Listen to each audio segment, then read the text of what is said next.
Good evening and welcome to the third round of the Radical SR8 Championship here at Brands Hatch. I am Tom Cairns in the commentary position. Alongside me is James Parfitt, who will be with me for not one, not two, but three races around this legendary fan favourite circuit. We have just entered the final few minutes of qualifying, and there is a whole lot to come over the course of these three races. The first two being 15 minutes each, and the last one being 20 minutes, where the bigger chunk of points get given out. John Hudson, the reigning champion, leading the way in this qualifying session ahead of Luke Maxwell, who was one of three race winners last week at Willow Springs. John Hudson winning one of the other ones, and the other race was won by Jack Veazey, who's also here this evening, which is great news. This is also the first round of the season where the pros and the AMs have been decided. So just a rundown on who has been selected where. So in the pros, we've got John Hudson, Jack Veazey, Luke Maxwell, Mike Bousson, Paul LeMay, Paul Crabb, Matthew Richardson, Terence Fosberg, and Luke Tunison.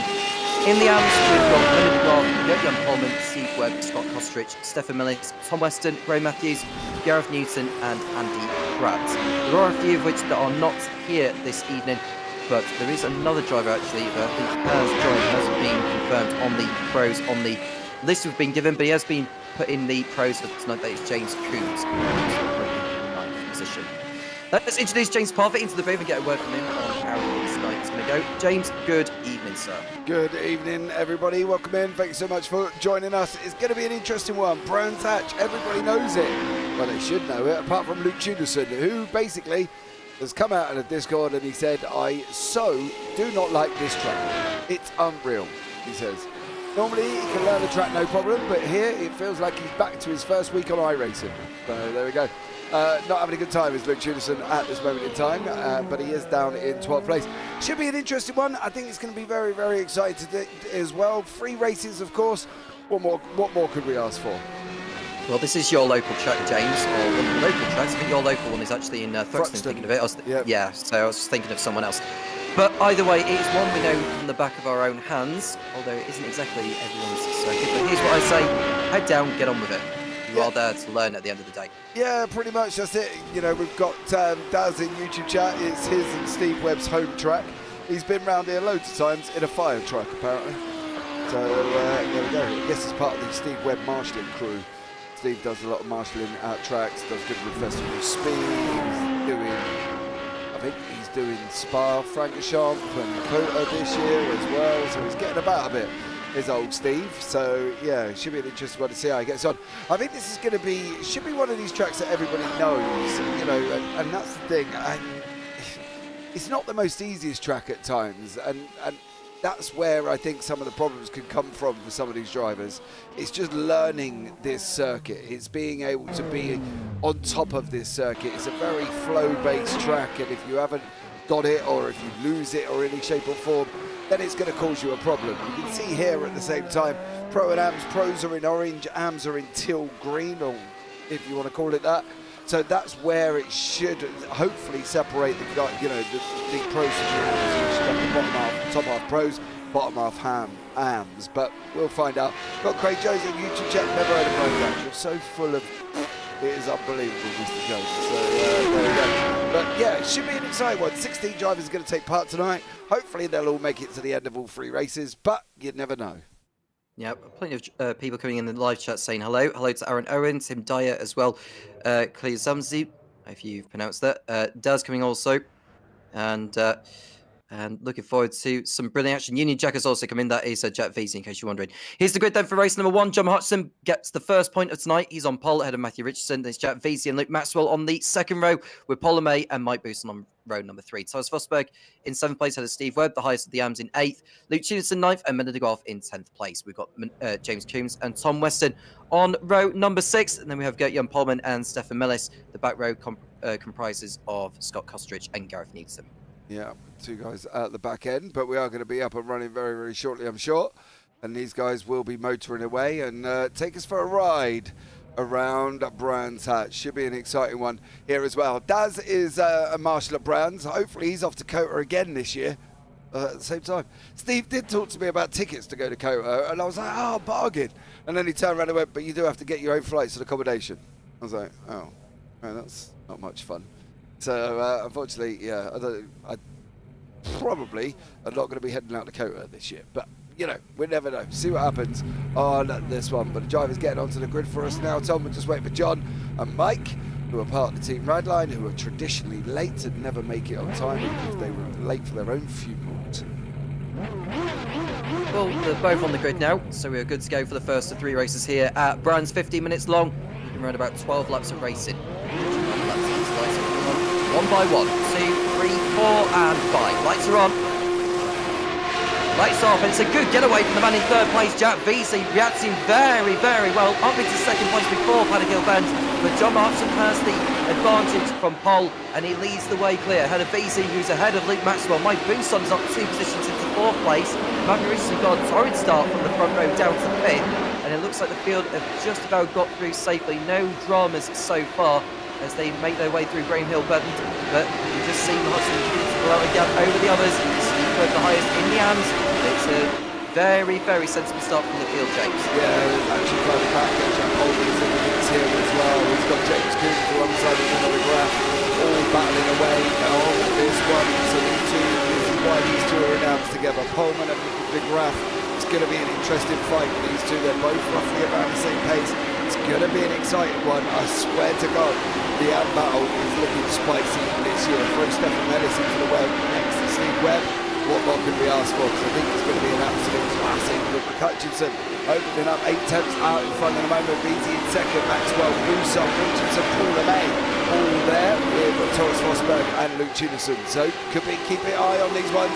Could be spicy. XC Playways for the first time. Hutchinson's got a lead of nearly a second on Veazey, and it's Maxwell and Bousson who are looking to go into battle at some point in the race. So we see a move from Paul LeMay on Matthew Richardson on the approach to Panico Burn. LeMay through to 5th place. Richardson dropping back all the time. Not having the best starts to his evening. That's a car running wide. That's Luke Maxwell.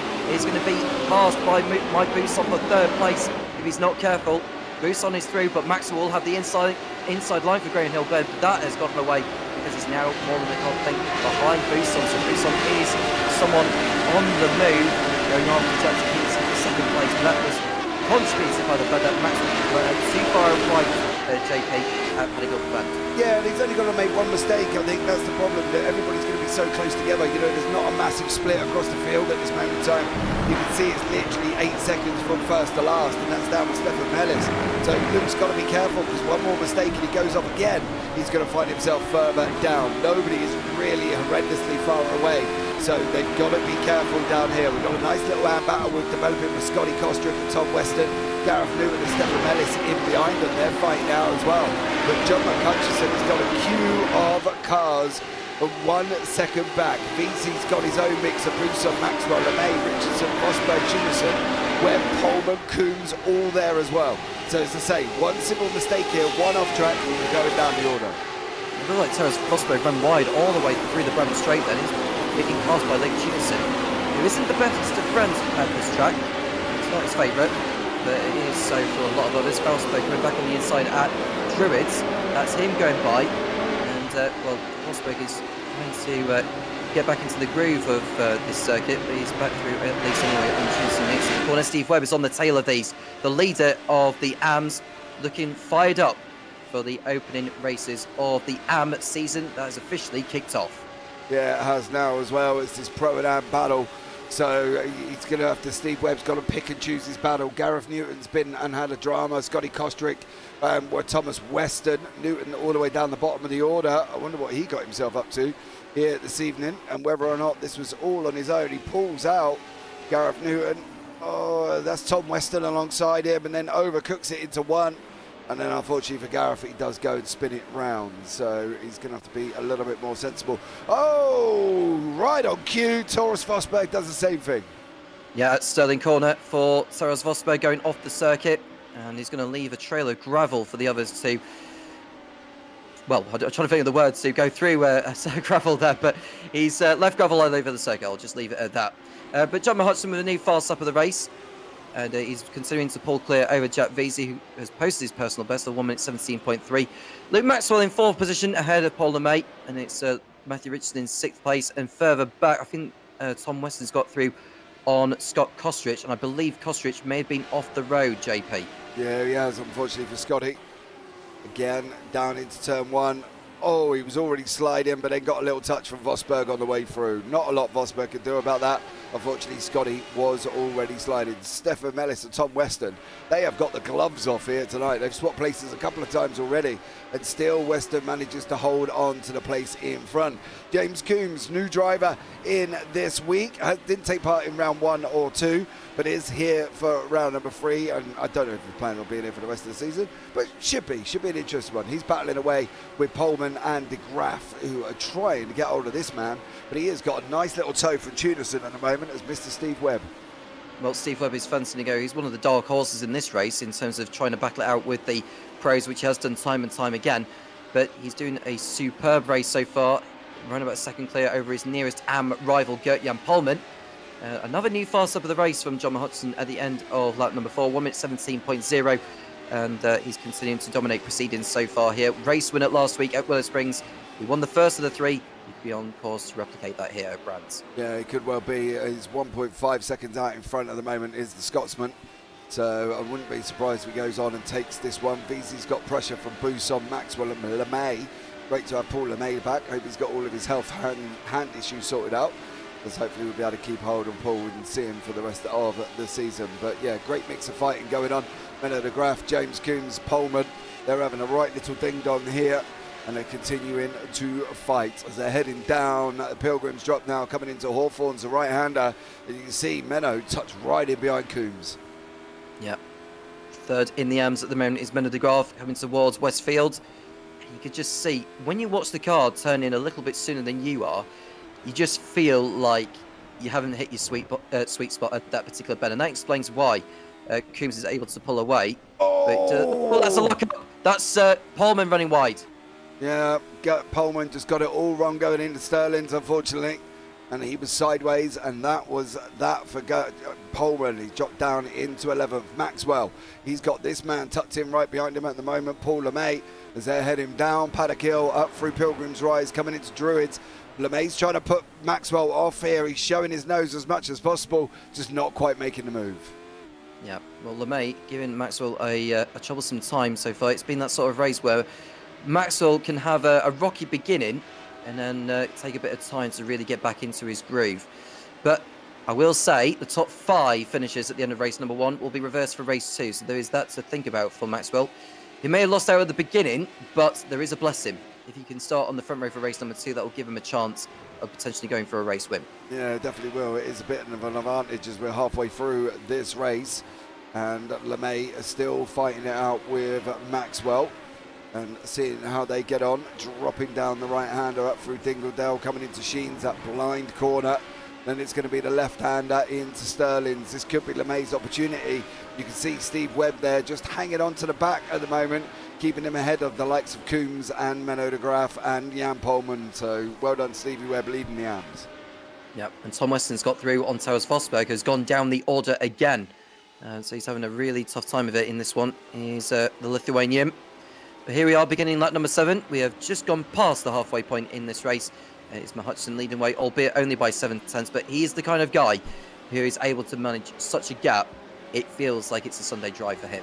Yeah, absolutely. I think that's the thing. There's a couple of people on here who can manage his gaps quite happily. John McHutchison is one of them. However, Veazy has closed in. He's got half a second now for Jack Veazy. So Veazy's going to go again at McHutchison.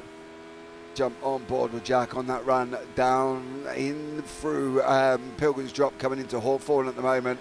You can see here on the left hand side, topping north of 120, 25, 28, 30 miles an hour. It's very, very quick here as well. They're having a nice discussion in YouTube chat about whether or not we call this a game or whether or not we call it a simulator. I can speak to John McHutchison, who's a 7KI rated driver, and he calls it a game. So, you know, all different opinions, I guess. Yeah, I think some people could call it a curse as well, because whenever I mention the word game of this, people are not exactly fond on it, JP, but that's just them. It is a dude. It is a game. You get on and play it. It's no, you know, it's a little bit more in depth than Formula One and Forza and Gran Turismo and others, but you know, then you're sort of categorising a set of Corsa RF2 as at the same time. You know, you get on and play them. You know what I mean? I don't sit there in the game I play and go, it's a real world open player you know, it's just a game. You're playing a game.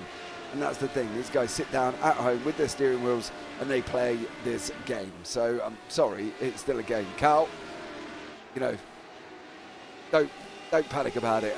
Daz, yeah, it's on his way. Unfortunately, just time, Daz. Time is not of the essence on that one at the moment. Well, time is on the essence for Mike Buson because he posted a new fast lap of the race on the previous tour, the first driver to break into the 1 minute 16s. But you can just see he's got a good view of Veazey closing in on Hudson for the lead as they come out of Dingledale and towards Stirling Corner. But Hudson, as he has been time and time again, just able to control the gap. Even when he's under pressure, he copes with this really, really nicely, especially on the circuit he knows from the back of his own hand. Oh, dude, he ain't 7K because he's lost races. You know what I mean? Let's put it realistically. He's 7K because he has won races. 5 minutes left here, or 4.5 minutes to go. McCutcheon out in front. Veazey's closed right in now. Buson's tucked in behind him. That's the battle for 1, 2, 3. Webb leading the AMs. He's tucked in at the moment behind Tunison, who's given him a nice little draft there, keeping him ahead of Coombs. More importantly, keeping him ahead of De Graaf and also Pullman. So, you know, lots going on here, but McCutcheon managing the gap up front. And here is the race leader, champion last season and champion of season 4 as well, from Scotland. Steve Webb is holding his ground and staying on the tail of Luke Tunison as well. So not only is Steve Webb able to just have that comfortable buffer over his nearest and rival Menno de Graaf, but he's also giving Luke Tunison a run for his money at the moment, thinking he may just pass him before this race is over. They're so close to each other now, Luke Tunison and Steve Webb. Here they are, look, and Steve Webb is just trying to find a different line compared to Tunison to put him under pressure, but he won't want to battle with him too much because that will encourage the likes of Coombs, Graaf and Pullman further back. Yeah, absolutely. That's the thing here. For Steve Webb, he's got to play this smart, and if Tunison's keeping him ahead, there's no need to go at him. As soon as they start battling, they start losing time. Cal, I'd like to point out at the moment there, dear sir, you are being stirred up with a wooden spoon. Craig is a driver on iRacing, and he does know what this is. So, and he's a friend of mine in real life, and he knows I do this. So, Cal, unfortunately, he's winding you up, mate. He's stirring you up like a witch with a wooden spoon. So there we go. Tunison is like a brick. Well, mate, he's not coming through. No, that's the thing. Webb isn't coming through, but then Tunison doesn't really like this circuit. He can't really get to grips with it. He said at the top of the show that he doesn't really like getting on with it. So, you know, unfortunately, he's learning as he goes, his Tunison. And as long as Webb can stay ahead of the likes of Coombs behind, there's no need for him to go at him. But these two are going to have a fight, Tom, as we're coming into the final 2.5 minutes. Yeah, not long to go now. Hudson just needs to make no mistakes from here on in, really. Gareth Newton and Scott Kostrich are in a fight of their own at the back end of the field in 15th and 16th. And Buson is still got Veazey and Hudson ahead of him. He's not been able to make a move on them since the beginning, really. But that just tells you about the start that Jack Veazey made from third place. It was one of the best reactionary getaways I've ever seen from anyone dear around this track. And he's making the most of it. And he's got 2 more tours to just try and put Hudson under a little bit of pressure, even if Hudson is the Pro-S driver of this series. It doesn't mean he can't make mistakes. Pro-S? We just called him a woman. No, there's in the maestro was trying to get out. Oh, okay. Luke Maxwell's had some drama. Into one.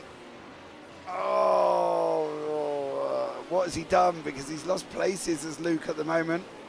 We'll have a look back. Oh, just caught it at the top there. I think it was going into Druids. I think he just got it wrong. Maddie Richardson and Paul LeMay have cleared Luke.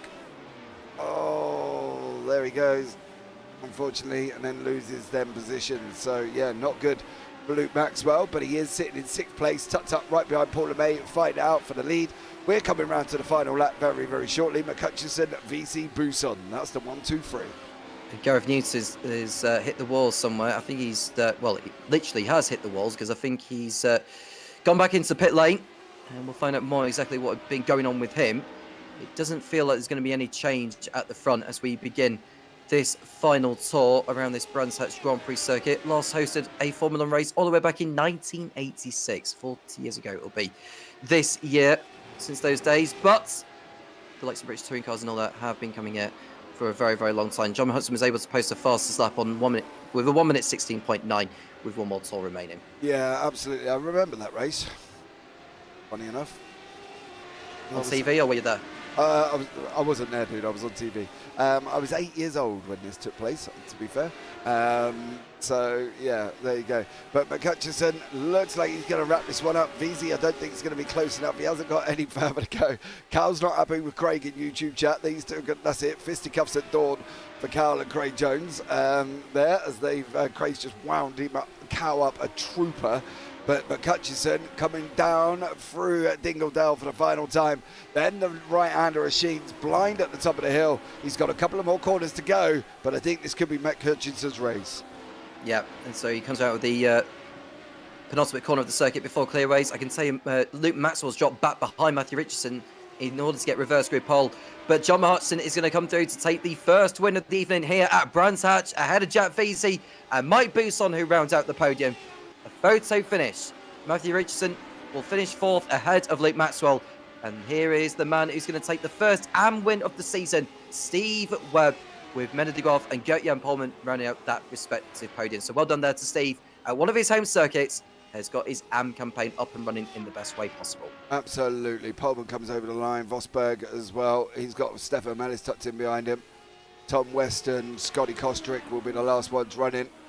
There is Tom, as he's going to come over the line as well, finishing down in 14th place. Gareth Newton did not make it to the end of the race. And then we've got Scotty Kostrick, who is tootling through the final corner of Clark's, and then we'll bring you up the results. And so it was a convincing win, really, for John Hudson. He had that under control from start to finish. Here's the winner of race number 1 with Jack Veazey in second place, and it's Mike Buson in third. Matthew Richardson was fourth, and Luke Maxwell on reverse grid pole by finishing fifth. Paul LeMay sixth, and Luke Tunison seventh. Then we've got Steve Webb, the highest of the AMs, in eighth. James Coombs, Mena de Graaf, Gert-Jan Polman, Taras Vosberg, Stefan Millis, Tom Weston, Scott Kostridge, and Gareth Newton retired just before the end. A rundown on the grid for race number 2. We have got Luke Maxwell on reverse grid pole ahead of Matthew Richardson. It's Mike Buson and Jack Veazey third and fourth. John Hudson and Paul LeMay on row number 3. Luke Tunison and Steve Webb on the fourth row. James Coombs and Mena de Graaf on row number 5, followed by Gert-Jan Polman and Taras Vosberg. The grid is rounded up by Stefan Millis, Tom Weston, Scott Kostridge, and Gareth Newton. Yep, that is it for race number 2. And there you go. Driver's getting on the grid now. We're just waiting for John Hudson. I will say, I think John Hudson said to me previously that he would give us a little bit more time to run down on the grid because he realises that they tend to get going just as we finish off the running through the grid. But everyone is on the grid now, and it is Luke Maxwell on pole position ahead of Matthew Richardson alongside. Can he go better here compared to what we saw from him at Willow Springs? Lights are on. A lot of tyre smoke off the line, but it's Luke Maxwell who gets away brilliantly. Buson getting the jump on Richardson for second place, though. And so Buson into the runner-up position, and Jack Veazey is looking to pounce on Richardson as he sees an open door to go through at Druids. But the problem that Veazey is going to have is going to be boxed in behind Buson, but it doesn't stop him from going by Richardson. So Richardson down 2 positions. It was 3 positions in race 1 at the start. It's 2 this time around. Richardson not being able to get off the start very, very well from what we saw at Willow Springs, James, if you remember. Yeah, he had 2 bites at the cherry at Willow Springs and didn't get either of them off the line, unfortunately, for Richardson. So he's, not done a good job here either. McCutcheon in behind him as well. That's not a person you really want tucked up right behind you, is John McCutcheon, because that would be the last thing I would want. But there we go, on board with Manny Richardson, looking back at McCutcheon as they're climbing in now as well. Going to complete lap number 1. In through Sheens they go. And at the moment, we've got Luke Maxwell out in front. But it does look like Tom Weston's had some drama a little bit further back. We'll have a look at that at the moment. Maxwell, Buson, VZ, Richardson, McCutcheon.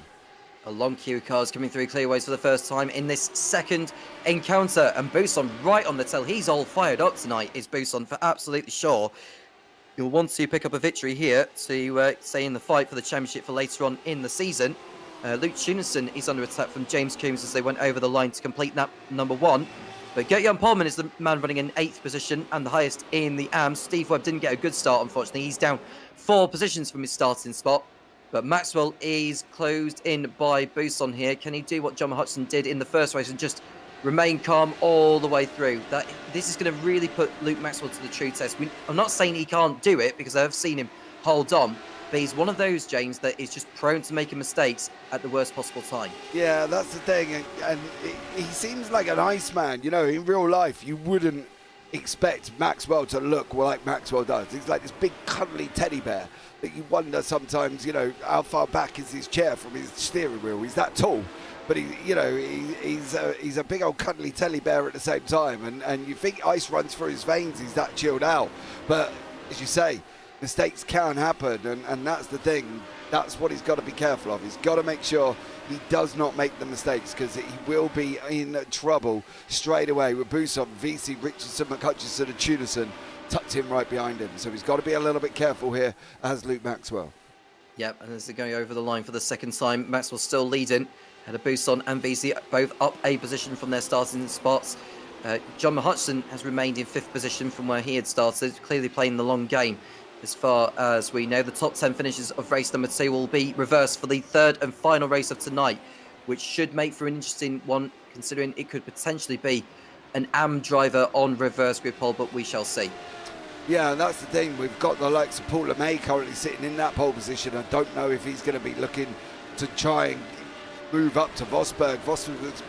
Vosberg has got his own issues of Pullman in front, so he's got to be a little bit smart.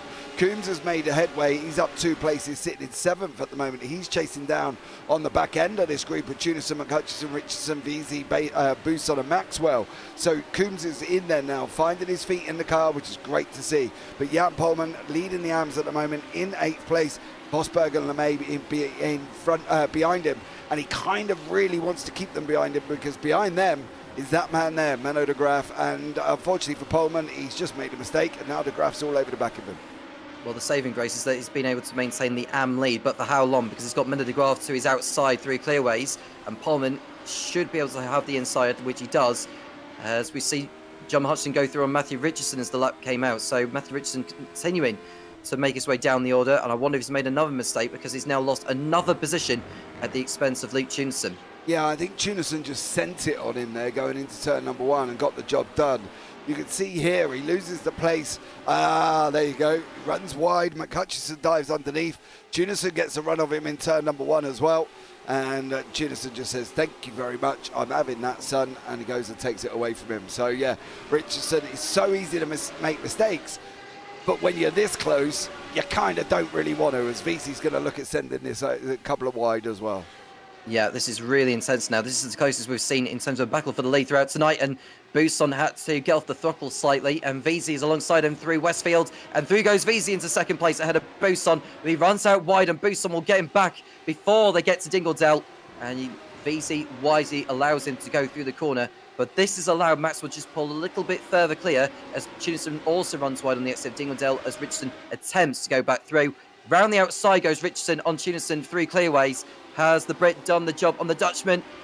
He has around the outside. So difficult to get a move done around the outside through there because of the decline out of the corner. But Richardson has got through on Tunison around the outside. Can he outbrake it? If he outbrakes him, he'll get through. If he doesn't, Tunison will come back through. But Richardson gets him. Yeah, Richardson got him now. I almost thought this man was going to send us 3 wide there.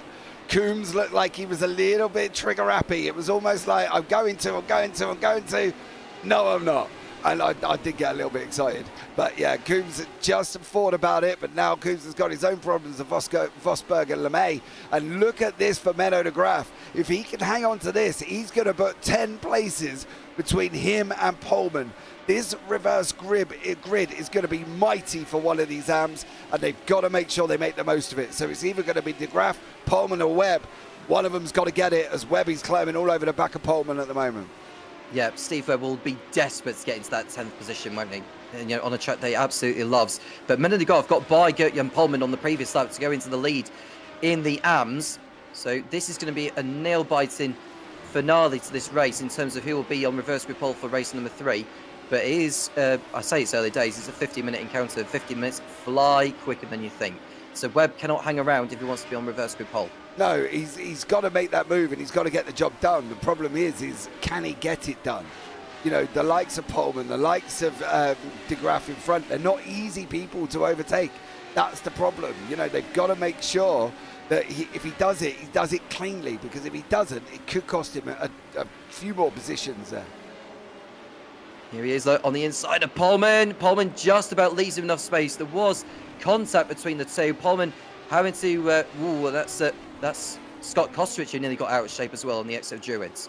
Yeah, that's the thing. This is the problem with that. You know, you've got to make sure that you do tie things up and keep it nice and clean. If you don't, you are going to be in really, really deep trouble. So for these guys, it's all about making sure that they can keep these racing nice and clean, but stay in contact with the guys in front, because the last thing they want is to cause themselves drama when you're racing this close.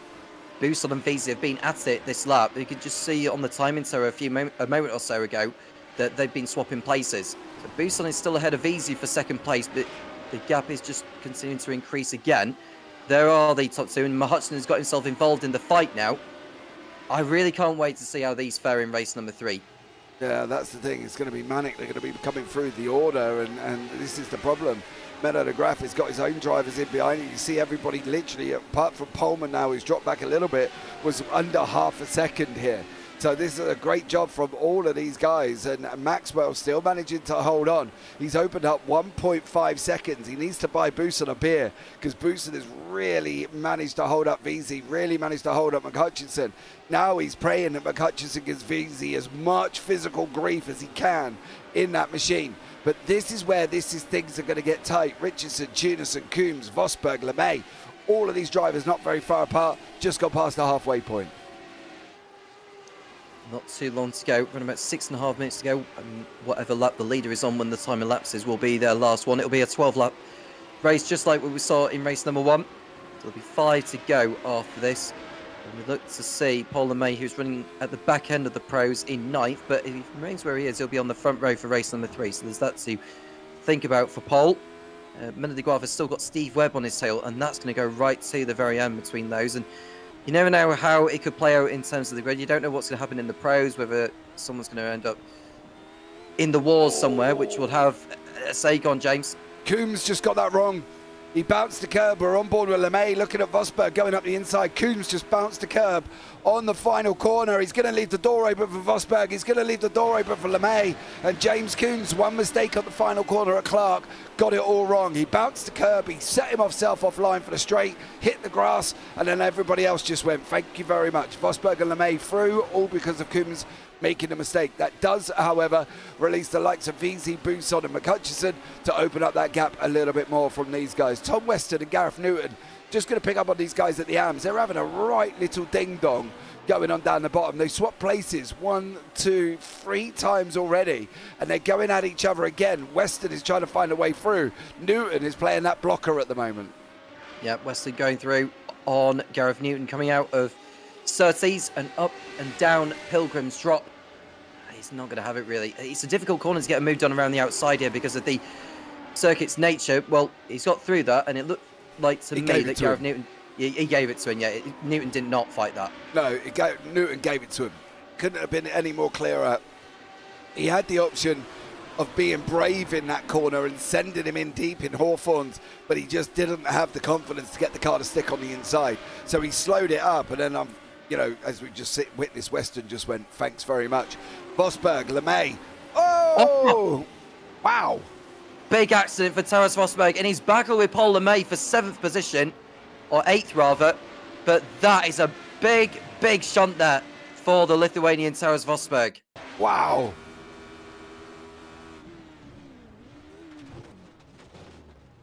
Over and over and over. I hope you're not seasick at home. No, and if you've got vertigo, you may want to look away as well. And that, I don't know if there was any form of, there wasn't contact. I don't know how that come about. There wasn't contact, unless there was. The way he went off would tell me that there was a slightest little bit of internet issues and a bit of that good old netcode that we love so much here within iRacing, just by the way that he shot off to the left. But yeah, I didn't physically see anything, so unless there was a little bit of netcode situation, that's the only reason it could have caused that one, I think. And that has changed the way reverse grid pole could be decided, because now Steve Webb is in that position. Second place in the AMS. You may want to stay there for race number 3 at the start. Just 3 more laps to go. New fast up of the race from Matthew Richardson this time. He's the latest to post a 1 minute 17.062. So no one in the 1 minute 16s yet as far as this race is concerned. Yeah, nobody just yet getting there though. We're at 17.3 at the moment, 17.06 for Richardson. You can see Buson and VC in battles here as well. Then we've got Paula May and Coons. We've got March in YouTube chat saying nobody's coming through on Tunison. Well, I should hope not. He's got 2.7 seconds behind, and he's got 1.68 seconds in front. So the only way anybody's coming through is if he makes the mistake. But Buson and also VZ are in their own little fight. Through Westfield they come again. Buson and VZ have been at it really throughout the whole race. Hutchinson's getting in there, and Richardson, judging by the pace he's been posting in recent laps, he's just about waiting in the wings really, just in case anything happens to the likes of Buson, VZ and Hutchinson. Just 2 laps remain once Maxwell goes over the line. VZ's got to think about going for a move at some point. I think where he starts on the grid shouldn't really matter, because he's going to start that far down. He needs to try and get ahead of Buson really for the sake of points. Well, yeah, he has, but how's he going to do that? You know what I mean? This is a man from Froome in Somerset. He drives a tractor. He ain't going to let anybody through on the road. He ain't going to let anybody through on a racetrack. I can tell you that much. So Beezy's going to have a mission, and Buson's definitely going to get his blinking elbows out. We'll see. He could even just take a mistake really from Buson for VZ to go on by. I think that's what he's waiting for. If he could just keep him under pressure, get right up to the gearbox, he may just lose it under pressure. But Buson is holding on to second place right now. And further back, Mendegraaff is still in front of Steve Webb. Steve Webb is just keeping himself within touching distance without needing to make a pass. Yeah, he is at the moment. He's going to make a pass soon, though, I think, for Steve Webb. He'll have a go on board with VZ, tracking Buson at the moment. De Graaf and Webb not very far apart either. Buson wants that corner, is a horrid corner as well. This is a little bit more easier. Now this run down that back straight, and these guys continuing the fight here. Let's see how they get on and whether or not this is going to work here for these guys.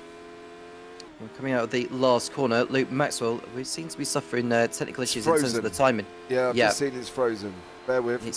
It's the final lap, I can tell you that for a fact, for Luke Maxwell. And Buson and VZ are running in second and third places right now. They did have their own squabble laps ago, but they look destined to be starting 8th and 9th on the grid, with VZ starting ahead of Buson. They're coming out of Graham Hill Bend for the last time. And Maxwell will pick up another victory to go with the one he rounded off with at Willow Springs a week ago. We're staying with VZ here. Just waiting for that mistake from Buson, which I don't think is going to come around for him, unfortunately. But out of Hawthorns, they come for the last time. And it looks like VZ is going to make do with third position. Hutchinson will remain behind in fourth. And Richardson will settle for fifth place. The man that started on reverse grid pole as it stands will be Steve Webb. Luke Maxwell has driven beautifully here in race number 2. And it looks destined to remain there, which he is now, coming out of clearways for the last time. Luke Maxwell heads through the pit straight, and it's going to be victory here. Another victory to go to his credit. And Buson will come over the line in second place. Jack VZ third, with Matthew Richardson showing in fourth position ahead of Luke Tunison. Did John Hudson make a mistake on the last lap? Yeah, he crashed. I was thinking maybe it might have been a timing page issue. No. We don't often see mistakes from John Hudson like that. It was a mistake at Sterling's. Final lap. Poor old John. Final lap of the race. Did you know the good news? He's got reverse grid pole. Yeah. He did it on purpose. We'll get a word from him at the end of the night. He'll probably say it wasn't, but hey-ho. Luke Maxwell is the winner, and with Mike Buson in second place, with Jack VZ third, Matthew Richardson up to fourth, ahead of Luke Tunison and Paula May. James Coons in seventh place, ahead of Mena de Graaf and Steve Webb. The highest in the AMS, de Graaf winning that time around. John Hudson in 10th place and on reverse grid pole. Gerjan Polman ran out the AM podium. Then we've got Scott Kostrich, Tom Weston, Gareth Newton, and Stefan Millis with Taras Fosberg, the only driver to not finish. Yeah, absolutely. I'm going to leave that there for a minute because there's something I want to change on that at the same time. But yeah, great little fight going on. We've got a bit of a warm up now before we go into race number 3. So we'll leave them on the screen for a minute as well. I hope everybody is all good. Don't forget to like, subscribe, turn on the bells. That would be absolutely amazing. So the drivers will take the opportunity just to take a quick break from that before we race one last time. It'll be 20 minutes for these, and the bigger chunk of points get given out at the end of the night. It's worth mentioning that there are a couple of drop scores involved. This season, we've got 10 rounds, only the best 8 are included. I think in terms of the drop rounds, JP, does that exclude the final round of the season? I would have thought so, yes. I believe John set it up where iRacing will not take it on the final round. So I believe the final round cannot be dropped there either. Well, some drivers are taking the opportunity to get some running in this warm-up session. Others are just taking a breather, nip to the loo, grab a drink or whatever. And then we'll be underway for the third and final time this evening. And we haven't mentioned the calendar yet, James, interestingly enough.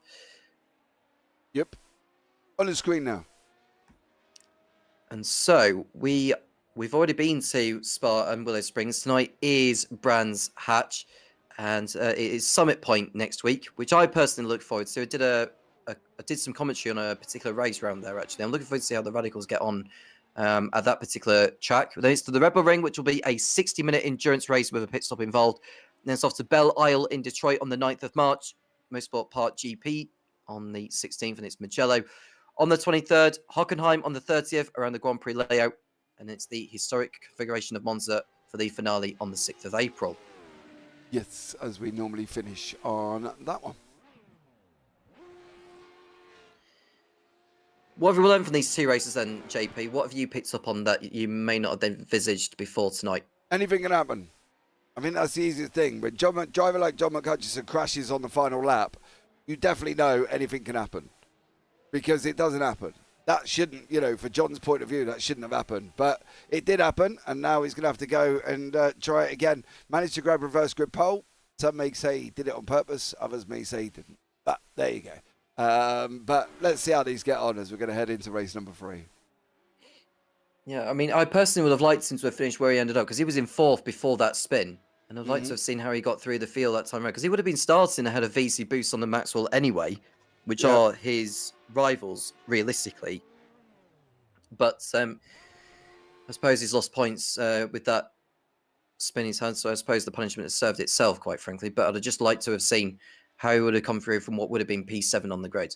Yeah, absolutely. But I'm sure he'll fight his way through and see how he gets on here for race number 3. But not long left now, and we'll see what happens here as well. Much to YouTube chat. I don't do ifs, buts, or maybes. I do absolutes. Junison absolutely taking this one.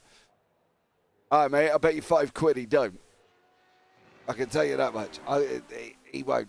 As much as Luke, might do it, I don't think he will. So, you on for that bet, son? I'll drop you my PayPal after. Anyway, not that I'm promoting betting on stream. Sorry, I should have said that probably. Yeah, well, I would probably say Luke Chinison is going to find it tough, because I don't think he won a race last season, Luke Chinison, despite the fact that he got numerous podiums along the way. Particularly got 2, I think, at the Nordschleife when we did 2 races instead of 3. And that's probably his kind of circuit rather than this one. But, some circuits are going to be to some people's taste, others are not, but that's just life in general. Yeah, I don't think he's got it. He doesn't like the circuit. He hasn't got the pace. I just don't think he's going to be able to take the victory. No offence, again, to Luke if he watches this back, of course. But just don't look like you're on the pace here tonight. A couple of drivers out of track, Tom Weston and Meadow de Graaf. These guys are fighting out. Dropping down a little bit into darkness. I wonder if he set this last race into the dark. That's going to be an interesting one. Unless, of course, it resets after that. But we'll find out very, very shortly as warm-up has come to an end. Which we'll see John Hudson on pole this time for race number 3, reverse grid pole for him. And alongside him will be Steve Webb. And then in 3rd place on the grid will be the man who won out in the AMS in race number 2. Men of the Graph. James Coombs in 4th. Polomay 5th had a Luke Junison. Matthew Richardson 7th place had a Jack Vesey. Then it's Mike Booston and Luke Maxwell running out the top 10. Gaetan Pullman in 11th place, followed by Scott Kostrich. And it's Tom Weston and Gareth Newton with Stefan Millis and Taras Fosberg, who crashed out in that second race, starting from the rear of the grid. Yeah, he's going to come through as Taurus. He's going to take the victory. I can feel it. He's got a lot to do, but you never quite know for Taurus Fosberg. Let's see what happens. Luke Junison in 6th at the moment, Marge. You still confident in your absolutes? I don't know. Don't think it's going to happen. I think the battle's going to come from Webb and de Graaf. I know that much. I think this man's going to laugh at the moment and pull away like a trooper. Well, we'll see. Well, the lights are coming on now. Everyone is on the grid. No one's starting from the pit lane. And the lights are coming on now. Lights are on. Lights off very quickly. And John Hudson reacting perfectly to the lights. And it looks like Men of the Graph got off really, really appallingly, to be honest with you, from 3rd place. And he's getting swamped by the pack. And there's 2 cars off. It looks like Taras Fosberg and Gareth Newton are off at Paddock Hill Bend. Their races are heavily compromised. But it's Matt Hudson and Lisa Wayne. Steve Webb in 2nd place, aiming for another AM win by the end of this evening. Yeah, Menno did not get that off the line. He dropped places quick. Coombs is off on the grass as well. But Menno got that start completely wrong. He dropped all the way down the order. And unfortunately for Menno, it's all gone a little bit wrong. Coombs fighting out with Pullman there, side by side. Currently at the moment, as Bousson's in there. Richardson's in there as well. But McHutchison out in front, going to tear away here. Webb's tucked in behind him at the moment. But he has got Paul LeMay coming at him thick and fast. It's a shame for Taras Fosberg out again in race number 3. We're going to get a replay how that happened. That is Gareth Newton. Oh, it's Gareth Newton actually that punched him off. He ran. Yeah, he caught the grass on the outside and he just dropped it and took Taras Fosberg with him. Yeah, unfortunately for Taras, has not been a good night of racing. Sure, hopefully he'll come back stronger next week here as well. But McHutchison leading the way. Webb about a second back. Got Paul LeMay, Tunison, Vesey and de Graaf all in around him at the moment. It looks like there might be some more drama for Tom Weston and Luke Maxwell. Yeah, he has. Oh, it's contact. Maxwell. It's Maxwell spins and Weston couldn't avoid him. Well, there you go. That's that one. But Webb, unfortunately, all under pressure. And the longer he stays here, the happier the Scotsman's going to be in front. Well, he'll be. I wonder if he'll serve him a drink or whatever, just to hold the pack up behind Steve Webb, because that is most certainly going to help John Hutchinson, considering that there are more points given out in this race compared to races 1 and 2, and that will do Hutchinson's chances of retaining his title no harm whatsoever. Yeah, absolutely. That's the thing. I think for him, he's just got to settle down now, get to the front, and hold on to it. And yeah, he made a mistake on the final lap of the last race, but I don't think that, he's shouldn't make the same mistake. LeMay takes a different line to everybody else there. That's slightly weird. He takes quite a tighter line. He did it on the last one I was following him on as well, but he takes a slightly tighter line there. Did it with Steve Webb at the same time. But unfortunately, he's got Vesey and Tunison now tucked in right behind him, so he's got to be a little bit careful. Can't be losing too much time. Yeah, Luke Maxwell rejoins the race in 14th. I don't think Tom Weston's going to rejoin the race, to be honest with you, so that's him effectively out of it. New fast stop of the race for Mike Bousson at the end of the second lap. It's quicker than what Hutchinson's been able to do. But looking at the field that's going through Druids now, you can see the headlights have already been switched on for these. Clearly, daylight is fading. I mean, we are in February after all, so it's not like the summertime when the light sticks around for quite a bit longer. But they are getting on the job. They're enjoying the challenge, as is Jack Vesey, who's running in 5th place behind Luke Tunison. That's a move from Polomay on Steve Webb. But they contact, mate. It's a concertina, JP. Oh, Tunison's up in the air. De Graaf's there. Richardson's just hit Vesey as well. Oh, that was dramatic. That was dramatic. And I think it starts here. It starts at Surtees. It starts with LeMay and Webb colliding. Vesey got involved. Oh, it's just old pandemonium. Yep. Contact with LeMay and Richardson. Webb, over he goes. Look at Tunison up in the air. Definitely ain't going to happen. Yeah, was that on LeMay then? Because he went for a gap that wasn't quite there in my book. The gap. Tough one, because I think the gap may have been there. I don't like doing it this way, but it's very hard to see at the moment. It starts quite late on. In my Well, case, he I did think go. I think the gap was there. Look, Webb's ran deep. Oh yeah, I mean to be fair, yeah, the gap was there. So it's 6 and 1.5 dozen of the other, I think, between Webb and LeMay, because the gap was there. But realistically, I think LeMay was going to find it tough to really pull that one off. Yeah, I know, but he still, in a weird way, if Webb had made the mistake, he should have been effectively given the room, because, you know, he was coming through. You know, Webb's in pit lane, and Rosberg's out, Tunison's in the pits as well because of that incident. But he should have been given the room. Let us know in YouTube chat what you think. Should LeMay been given room there by Steve Webb after Webb went in deep into the left-hander? So let us know in YouTube chat. Buson now climbing all over LeMay. It does make you wonder. LeMay is, he should be all right. I don't see any physical damage on LeMay's car at the moment. It may not be visible, but there could still be signs of the car maybe not attacking the corners as well as he would like to be doing. Maybe we could have a look at his onboard on his steering wheel just to see how much they say. He's like, boost on go. I think he knows he's in trouble, James. Yeah, that was a given. Straight. That's what makes me wonder whether or not it LeMay may be straight, but is he understeering? I think he's understeering, JP. See if we can get him on here. Yeah, he's missing the apexes slightly through there. And let's see if he goes through 30s a little bit sweeter. Let's see. No, I think that car's understeering, in my opinion. Yeah, it might well be. Find out what happens here. He is straight on the steering wheel. I'm hoping he realises that if he's trying to let Steve Webb back through, he's going to have a long wait. Webb's in the pits and a lap down. So from LeMay's point of view, I hope he isn't trying to do that, because, yeah, he will be in trouble. He's going to have to wait a long time. So there we go. But LeMay going to try and get onto the back of this man, Mike Buson, who is got Coombs, who has improved as the races has gone on and has got better and better at every race. Yeah, I think he's earned the right to be in the pro. I think whoever's in charge of dealing with the pros in the AMS has done exactly the right thing to allow him being in the pros, because otherwise he would have gone off into the distance if he was in the AMS. So he's done very well to get up into third place in this race so far. Gert-Jan Polman is the leader in the AMS ahead of Scott Kostrich and Stefan Miller, so taking advantage through all the pandemonium that we saw at Surtees. And Jack Veazey, who got caught up in that, is down in 9th place. And I would highly doubt that his car will be handling as well as he would like it to be. Yeah, well, Veazey's got his feet hanging out. There you go. He ain't even got lights. He ain't going to be able to see anything. Jack Veazey. He literally is just relying on pure instincts here, because he's got no lights, nothing. I think his steering's a little bit askew on the approach to corners here, so he's having to counter it as he goes over the straights.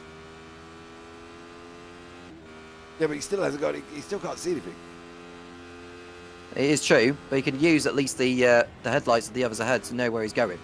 Well, he could do, but it's going to get harder if it gets deeper and deeper and deeper there for him into the night.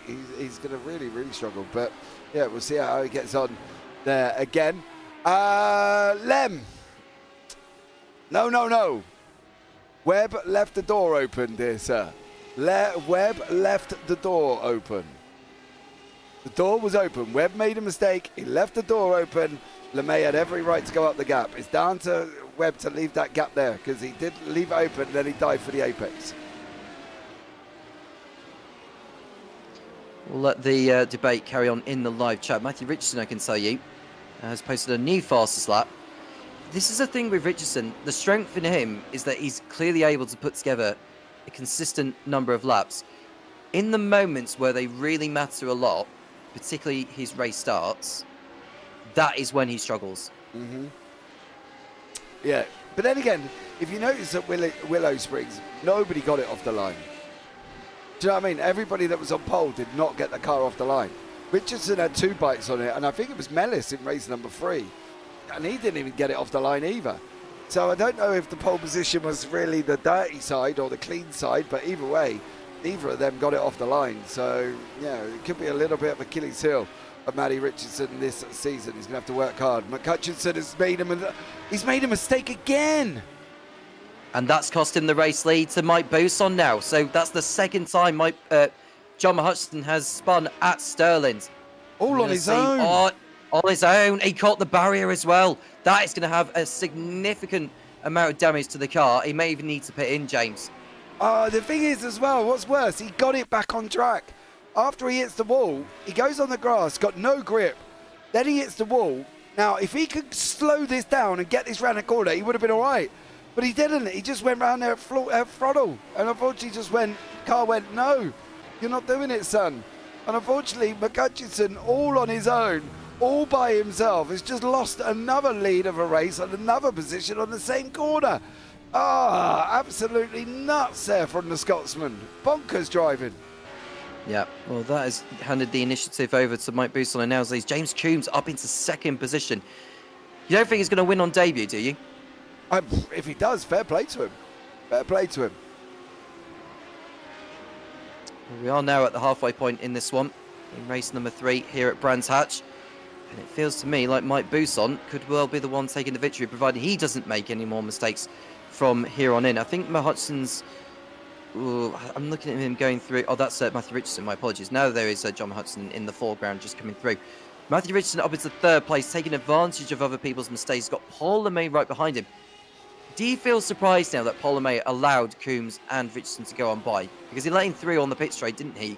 And I'm not even sure he needed to do that. Yeah, I don't know. It depends on whether or not LeMay's got suffering something, damage or anything like that. Maybe he thought he might be able to let Webb back through, but obviously without realising that Webb's a lap down and went into pit lane as well. So, you know, we'll have to see how he gets on here. But I think for Paul, you know, he's probably right where he should be, to be honest with you.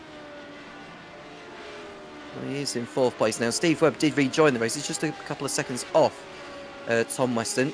And so maybe some form of consolation for Steve Webb in what's been a race to forget after what was a promising beginning to it when he was running in second place overall. And, he did something else here. Oh dear. That was all on his own. Jump out of pit lane did Steve Webb. But there's something else. Did he get caught out, or was this his incident? This is the incident. The incident, yeah, and then unfortunately it was just all Constantina effect for Steve Webb. But I think at the moment that he went to turn in, I think that he should have come off. He was wide anyway. You can see him wide. See him alongside. That's the problem, I think. I think I see where Lem is coming from, James. Because he was alongside, though. That's the problem. This is the thing. Like, did he have the right to have the amount of space, though? That's the only thing. He was. I think for me, at the point of it, he was needed to be. It was alongside. Webb's died for the apex because he knows he's got in deep, and he did go in deep, Lem. And he's died for the apex, and unfortunately, LeMay is there. There's nothing he can do. Well, either way, it is what it is. And Mike Bousson is, well, I could just see James Coates. I think he ran wide a little bit on the exercises. That was not the best way for him to go through that corner by any means. But he has got a couple of seconds in hand over Matthew Richardson, who is determined to end his evening on high. Finished fourth in the last race. It's about to go one better here in third. Paul LeMay fourth and John Hutchinson. He's pulling away now from the AM drivers, which is good news for him. But I think fifth is probably the best. He's going to end up coming away here, subject to any more drama that we have between now and the checkered flag. Yeah, absolutely. Lem, you're contradicting yourself. You can't say, yeah, Steve could have avoided it and then said, but it's still Paul's fault. It don't work, mate. It don't work like that. Either he could have avoided it and should have avoided it, or not. You can't have it in both directions. You know what I mean? And he is alongside at the point of turning. So, you know, that's it. That's the situation. But let's get back and LeMay chasing down Richardson. This is a very a little more less action-packed here in this one. They all seem to have had their action and they've all spread out a little bit. Yeah, well, if there's any consolation for Luke Maxwell, is that he's got the fastest lap of the race on his own in P12. He's not going to catch Gary Newton, even if he is by now all the stops really with these laps. He's too far off him, so he's consigned to a 12th place finish after winning race number 2. But at least we're going to get 3 different race winners from 3 races tonight, potentially. Yeah, absolutely. That's the thing. You know, Bousson's the win, Maxwell's win, McHutchinson's won. Webb obviously took the win in the AMS as well for race number 1. For the life of me, I cannot remember who won race number 2. It was Luke Maxwell that won race number No, 2. in the AMS. Oh, in the AMS. It was... Well, it wasn't Steve Webb. No, It was Mender de Graaf. Mender de Graaf finished ahead of Steve Webb in race number 2. Yes. Possible. Yes. I think it was. Because they were the only drivers in the AMS to impact the reverse grid. Yeah. And Webb finished second in the AMS in that. Well, you can just see Hudson going through on Polymer on the pit straight. So that looked like a premeditated move in my point of view, because Webb was LeMay did not. Yeah, I don't think LeMay's got the speed. I think that's the problem. Yeah, he did not have the speed on the straight there. I think he knew for a number of laps, he's seen that John Hodgson was closing in behind, and he just felt that there was no point trying to battle with him. No. It was a battle he was always going to lose. Yeah, absolutely. That's the problem. So, yeah, for McHutchinson, round he goes, and takes out a little bit more. Busson's got the gap. Was out a second and a bit here. It's just dropped down below a second. Yeah, but time and time again on this track, in these machines, even if the gap does come down ever so slightly, you're still able to manage it. We've seen it from John Hodgson in race number 1. We saw it with Luke Maxwell in the second race. And Mike Busson is able to have his go at doing that. And I don't really see him making any mistakes here. I think he knows the fact that he's in the lead, a mistake's just going to cost him a win. And even if he does have the pace, he's just not going to be able to pull off a genuine overtake on anyone. Dude, I sat and watched Mike Busson at Watkins Glen throw it away, went out in front in a league where he hadn't won for ages. Absolutely ages. Years. Almost years. And I watched him throw it away at the bus stop at Watkins Glen. So, as much as I love Mike, and he only lives up the road from me, I wouldn't be shocked if there was drama with Mike Busson. Well, we'll see. But I just think in the lead now, he won't take as many risks as what he would do if he was further down the order. Maybe. Let's see. See what happens. But he also can't go slow because he knows he's got Coombs coming at him behind him. So yeah, he's got to be a little bit careful. Well, he hasn't got too long left to cope with this.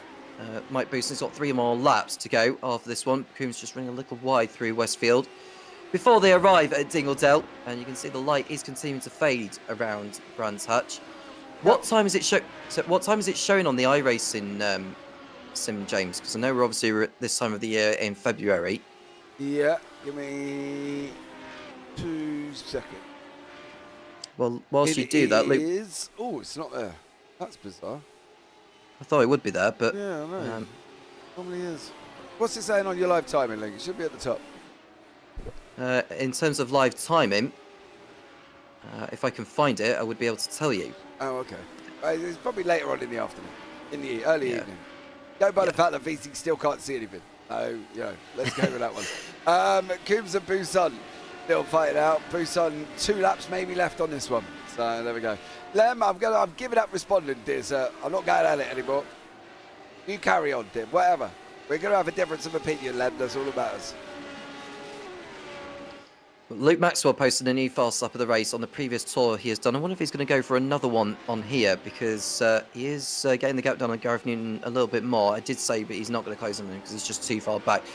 But this is basically a qualifying session for Luke Maxwell. Just get him up to...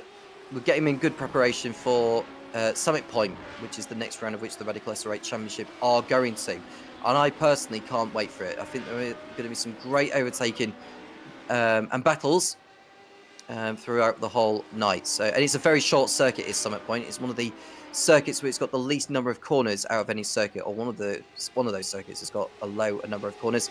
2 laps to go. Yeah, Busson over the line there as well. Don't forget we've got the F4s on Wednesday. They're at Fruxton. Oh, I'm looking forward to that one. That's going to be an absolute banger. So join us Wednesday for the F4s at Fruxton. If you want to get yourselves involved, Discord link down below. Come and do some racing in the SR8s just at round 3 here tonight. The F4s, we are at round 7. So we've only got 1 more round to go, and then we'll put a new season together for the F4s. So you can come and get yourselves involved if you want to, of course. But join the Discord below, ask for a roll, F4s or SR8s, and we'll give it to you.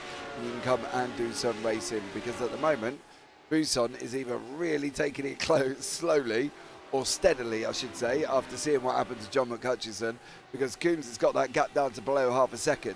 De Graaf and Vizier are also having a nice little bit of a ding-dong, but I do want to make sure that Mike gets to the end within the next 45 seconds. Otherwise, he's going to find himself under a whole heap of pressure going into Clark. Two things to share with you. Well, Tom Weston has been in the wars somewhere, and the second one I will say is that Mena de Graaf is now in front of Jack Veazey. And the third point I will throw on top of that is that Luke Maxwell has posted another new fastest up of the race. It's still in the 1 minute 17, it's 1 minute 17.1. Mike Buisson starts the final lap, albeit a few tenths clear over James Coombs, who will do his utmost to put him under pressure. And who knows, he could be the one taking a race win on his debut round in this series. Yeah, Coombs is 4 tenths back at the moment. He's given Buisson a hell of a lot of pressure. So we'll find out here how Buisson, whether or not he can hold on to that. Coombs out at 4 tenths. Pullman looks like he's going to wrap up the AMs for this evening in race number 3 with Scotty Kostrick. If he can stay there, would be a great second place for him, and Mellis grabbing the 3rd. So that's going to be an exciting one for them guys as well. Great job from all of them, but Buisson's got about 7 corners to go. If he can just hold on, Coombs runs a little bit wide in through the right hander now, Tom. Few more corners left for Mike Buisson. Is he going to wrap this up over Coombs, or is Coombs going to send it in Clark? Well, Sterling's is the corner that's caught John Hudson out a couple of times. If he can make that mistake, I can't see why Mike Buisson can't. As they come through, Sterling's for the last time. Mike Buisson nails it. He took it gently, I think. He didn't power his way through like you would see him do on a qualifying lap. But out of clearways, they come for the last time. Mike Buisson is going to hold off James Coombs to the end. And it's going to be Buisson. Absolutely brilliant around here at Brands Hatch. He takes the final win of the night ahead of Coombs, with Matthew Richardson bagging a podium finish to round out his evening ahead of John Hutchison, who will stay in the lead of the championship for sure. Paul LeMay in 5th position, and it's Gert-Jan Polman in 6th, and the winner in the AMs. Good job from him. I think that's 3 different race winners in the AMs from 3 races tonight. Scott Kostrich in 7th place, 2nd in the AMs, and the AM podium will be rounded off by Stefan Mellis, who holds off Mena de Graaf to the end. He needs to... Oh! Was he running out of fuel? Possibly. I don't know. I don't know for Stefan, but it was very, very tight. A very dark-looking Jack Veazey over the line. No lights at all. Tough on Jack for that one, for the final race. But, yeah, great job from him. And then Luke Maxwell, as you say, been setting fastest laps upon fastest laps. Yep, and he's just coming through clearways. Let's see if he does post the fastest up on the last tour. The fuel would have been burnt for Luke Maxwell, which should give him a little bit of an advantage to try and get this fastest lap. And he does not get the fast up on the last tour, but he did post the fast up of the race anyway, did Luke Maxwell. Let's have a look at the race result for the 3rd and final time this evening. Mike Buisson is the winner, with James Coombs in 2nd place, Matthew Richardson 3rd, John Hutchison 4th, and Paul LeMay rounding out the top 5 in the pros. Gert-Jan Polman, the winner in the AMs, over Scott Kostrich and Stefan Mellis, with Mena de Graaf 9th overall and 4th in the AMs. Jack Veazey 10th, ahead of Gareth Newton, with Luke Maxwell, Steve Webb, and Tom Weston, who stopped towards the end. Luke Chinson, we also lost, along with Towers Fosberg. Absolutely. I did want to look at race number 2, because I didn't know who took the AM win. It was de Graaf who took the AM. I did say de Graaf earlier. You did. Well done. Should have listened, but I was doubting every moment in time. So, yeah, we're going to have Steve Webb and Matty Richardson. Who do you want first? We'll start off with the AM driver, Steve Webb, shall we? Yeah, absolutely. I'm sure Webby's going to come in and give me a load of grief at the same time. Steve Webb, welcome in. You're with Tom and JP, mate. How are you? Good evening, you two. How are you, lads? I'm all right, mate. Not bad at all. Not bad racing out there, huh? Apart from your little drama. No. I want to clear this up. If you look at the racing line, it's a wide entry in, yeah? Yeah. I took the wide entry in and I got hit on the rear quarter. So the car was not far enough alongside for me to give way. So I'm going to dispute that one. Sorry. All right. Well, to be fair, Steve, when I first looked at it, it looked like Paul LeMay came from too far back to make that lunge. Okay. I don't think he That's did. how I first looked at it. And since you've reviewed it, what's your opinions? I don't think he did. I think you went in and he was alongside at the point of turning. Well, I'll have to look at the replay back. But other than that, Do you want to have a look at my screen? I've got it on my screen. Can you see my screen? I'll just share my screen to you so you can have a quick look if you're possible. Hang on, let's have a look.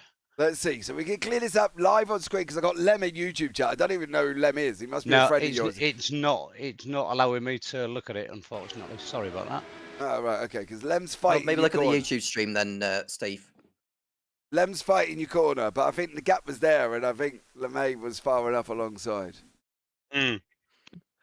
It's slightly difficult to judge, obviously, because that's the line I've been taking all the time, and then I just didn't expect somebody to be there at that close quarters. Maybe I did turn in, but as far as I was concerned, I don't think I did a lot wrong. The only thing I'm going to put it to you is, do you know Kota? Yes. Right. Do you know the turn one at Kota's got 3 different entry lines? Yes, it has. Yeah. There you go. Same scenario. Same thing. If you're on the outside and you've turned in and somebody's dived up the inside of Kota, you're not going to see him. I don't think you saw LeMay, but I think he was alongside you at the point of turning. Well, don't get me wrong. I don't hold any grudges whatsoever. I just love me racing. I love this league. The boys are brilliant, and accidents do happen. But the first 2 races, absolutely loved it. I absolutely loved it. So I can't really complain tonight, to be truthful. Bearing in mind it is my home circuit, so I do know it quite well. Yeah, I think that's the thing. I think you guys were having a right little ding dong all the way through, and at the end of the day, I think it was just one of them things. I think it was. Yeah. It was racing. Rubbing is racing, as they say, Steve. It is, but unfortunately, when the rubbing gets a little bit too much, somebody ends up going off. And I think we also took Luke out. You took Luke out. You took Jack out. You took Menno out. You did a good job, dude. Let's just. Oh well. It was like you got a strike in bowling. Well, what I'm going to say to all the guys that were involved in that incident, I completely and utterly apologise, but I can't make a full decision from my point of view until I've seen it back on the stream fully. All but right. Have a look my back. apologies do go out anyway. Have a look back. Let me know what you think. All right. And, I will do. And put Kota in the scenario because Lem's arguing with me about Kota as well now. It's still the driver behind's fault as well. I'm like, Lem, you can't be the driver behind on every single time, mate. There's got to be room given if he's alongside. So there we go. No. Well, we'll review it. We'll have a look, and we just make sure it doesn't happen again. All right, bad boy. You could crack on, son. Anyone you want to shout out before I let you go?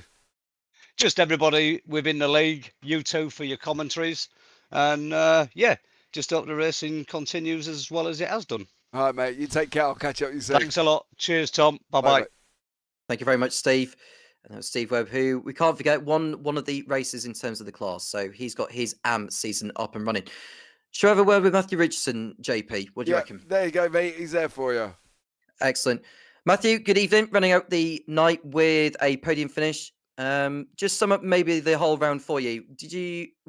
We looked at the starts for you, and it felt like you were still losing time compared to what we saw at Willow Springs when you were on pole position a couple of times. You didn't get off the line very well. You could maybe apply the same thing here. Yeah, I guess. Well, my starts they're just horrific at the moment. I'm not sure what I'm doing. Not sure what I'm doing wrong. I tried something different for the race 3, and I got a bit too much wheel spin. I'm gonna use the excuse that I was on the dirty side of the track for the first 2 races, but I think overall I do just need to work on my starts a bit because they're not good, and they do sort of really put me on the back foot for the rest of the race. Without any spoilers of Spa, because we've still yet to show that on the channel at the moment, because we had some technical difficulties a couple of weeks ago. But how have you found this season so far? I think this season it's been pretty good so far. I mean, last week was not, or race 3 wasn't great. But I think overall the races have been pretty average, I'd say. I mean, I think pretty consistent P5s, maybe an odd or a podium today, and then the odd 10th and lower. But I think they've been pretty good so far. Okay. And we've got Summit Point next. Have you had any experience at Summit Point yet? Because I don't think too many of the drivers will have done. Certainly not in these machines. Not in these machines, but he should have done it. Yeah, not in these cars, but not in these cars. But I'm pretty sure I've gone around it in like F4s, maybe some Formula Vs, all that stuff. But yeah, not in this. Well, it's a very quick circuit, I can tell you that for a fact. So there's not an awful Yeah. lot you need to learn around there. Anyone on the shout to Matthew before we let you go? I'll shout out to my brother and my sister who are watching. So yeah. Yeah, they'll be very, very proud siblings for absolutely sure. Matthew, thank you very much for speaking to us, and best of luck at Summit Point in 7 days' time. Thank you, guys. Bye. You are welcome indeed. Shall we have a word with Paul LeMay, JP, about and give his? I've got it. You got him. Okay, Paul. We've been discussing about the incident involving you and Steve Webb in that third and final race. Care to share your side of the story? Evening, guys. Yeah, I've looked through it and what have you. Yeah, I mean, I've gone up the inside. If someone goes up the inside on me there and I see them go out of my mirror, then I just plot an even course round and don't come across. I've got it on my screen at the moment, and before I touch him, my front valance, if you like, is probably where his steering wheel is. Mm-hmm. So I think it's a 50-50. I've apologised to Webby for my part in it, and yeah. As I say, I've had loads of people come up the inside there, and as soon as they disappear out my wing mirror and they're close, I know that I can't turn in. But Webby was saying he was just concentrating on getting the apex and getting the exit. So, he either didn't see me or what, I just don't know. But we don't normally have too many incidents. So one of those things, I think it's 50-50, but I was just talking to him and, it was good. Okay. Without giving any spoilers of Spa 2 weeks ago, and just maybe talk about this evening in the other races. How did you find it? Because I think you were running towards the front end of them, weren't you? Yeah.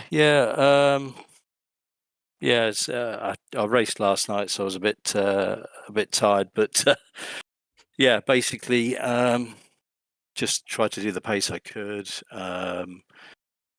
Taurus came across and squeezed me down the inside, so I just braked. I knew I wasn't going to get out the outside. I just tried to force him into a mistake. I braked. He outbraked himself. I didn't touch him, and I believe he's put a few things in chat. So yeah, I mean, I didn't make any contact all the time. Every lap, I was trying to put pressure on him in different places, just moving around behind him. So yeah, I mean, he outbraked himself. I didn't touch him at all. That I can agree with. Just give us a quick update on the hand, mate. How are you getting on?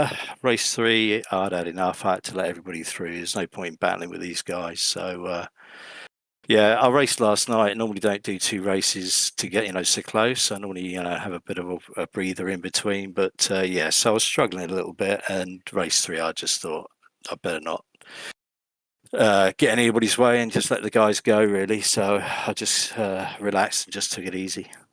Oh, mate, awesome job. Anyone you want to shout out before we let you go, bud?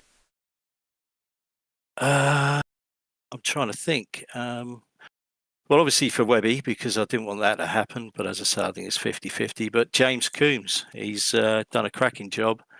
And congrats to him for getting second. Awesome. All right, man. Catch up with you soon. All right. Cheers, guys. Take care now. Bye-bye.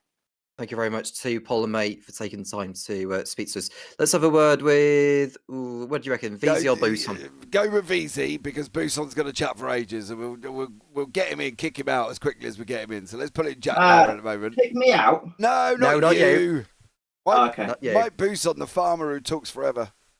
That's a good idea. Yeah, he was just talking to me there. Anyway, you won one of the races. Oh, no, you didn't, actually, but you did come close. Yeah, you got 2 podiums. There you go. Yeah, I was thinking of 2 last week podiums. of Willow Springs. That was what came into my mind. But you did come close in race number 1, I can tell you that. Yeah, it's a really hard track to overtake round. John was quick in race 1, but in race 2, I was definitely quicker than Mike. But I got up beside him a couple of times, but it's really hard to get the move done. And then in the final race, I just got caught up in that crash. So it's just one of those things. I suppose so as well. But we've got Summit Point next week. I don't know if you've done any other previous races in different machines around there, but you look forward to that one? Yeah, that's like one of the entry tracks. I've raced it a lot. In slower cars, it's quite a bumpy track, actually. So I'll be interested in these cars.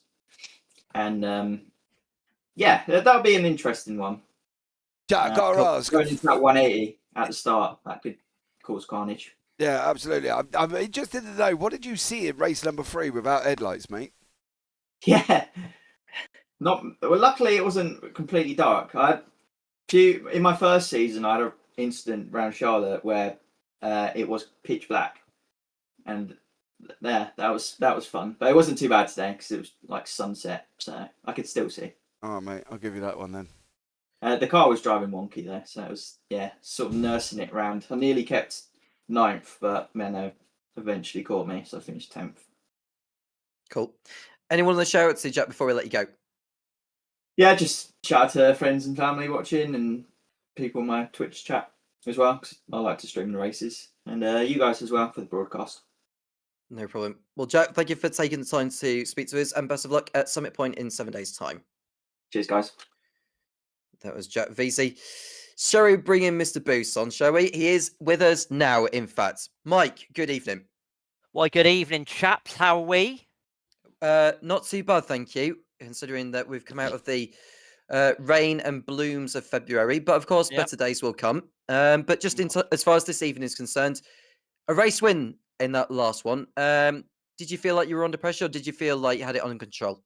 For that last race, obviously, once John had done the honourable thing and crashed, he had a little issue. And I just had to go nice and slowly. I didn't worry too much from what was behind. I knew I had the pace, so it was just literally take every corner gingerly, just to bring her on home, really. Cool. And generally, it was quite a productive evening. Yeah. You seem to be enjoying the SR8 so much more and continuing to do so. We've got Summit Point, which is a circuit I would probably guess you've raced around there before, but not in this particular machine. I can't remember. I must have been on it. I recognise the name, but can I remember the layout? No, I cannot. But I'm sure it will be absolutely fine. Yeah. As I quickly Google it. Okay, very good. So we've got other circuits to go to, like the Rebel Ring, Belle Isle, Motorsport Park, Mugello, Hockenheim, and Monza. I'm sure you've raced on a lot of those anyway. But either way, do you want to give a shout out to anyone before we let you go? We've got to give a shout out to John, obviously, for doing the gentlemanly thing and letting me win that third race. He's a gentleman like that, bless him. I'm just glad to see James's Spectrum Plus 2 is back up and running. I knew I'd say it quietly. I thought, I'm not going to say anything. I'll let him go through a whole interview without mentioning me. Well, I noticed you were there, and I thought, I can't let him go. Should I have started with it? No, I let Tom do his thing. I thought, he's there hiding in the background. I was just saying quietly because I know once me and you start talking, we're in for about half an hour. But I'll be brutally honest. For a man whose sort of business runs off of a computer, I'm confused on why you've got such an old graphics card, to be fair. Mate, my graphics card has been fine. It's been fine. Hold on, I'm just setting the GoFundMe up page. You absolute douche. Canton Warrior can't afford a graphics card. Something like that. I'll work on it. We'll get a few pictures. I'll just take your one. You're only up the road. I'll come pick it up. It's like Fort Knox, mate. Oh, I bet you are. Cameras. I knew it. Anyway, Mike, I'm going to let you go. Shut up. Apart from John. Hold on. Aren't you getting double time for this? No. John's picking the bill up. He's all right. He's rich. Mike, keep going. bye. No, bye. All right. Bye. Come on, bye. Bye. Oh, good old Mike. Every time I knew it. I thought I'm gonna sit here quietly when Mike's in the booth because once we start, we're in trouble. And I just sat here, and then he picked out on me. Right. Anyway, Tom, wrap it up. Let's go to bed. Let's go to bed indeed. Well, it's been that sort of evening. Once again, 3 different race winners from the 3 rounds. And of course, the first race of the season, or first round of the season, where pros and AMs have been decided as well. Congratulations to all those in the AMs, likes of Steve Webb, Minna de Graaf, and Gert-Jan Polman coming away with class wins on the evening. Will we get more race winners at Summit Point? Well, you know where to tune in. Do make sure you subscribe and like if you enjoyed it. And of course, you know where to tune in next week. I am Tom Cairns with James Parfitt, and we'll speak to you again soon when the Radical SR8 Championship returns. And it's good night.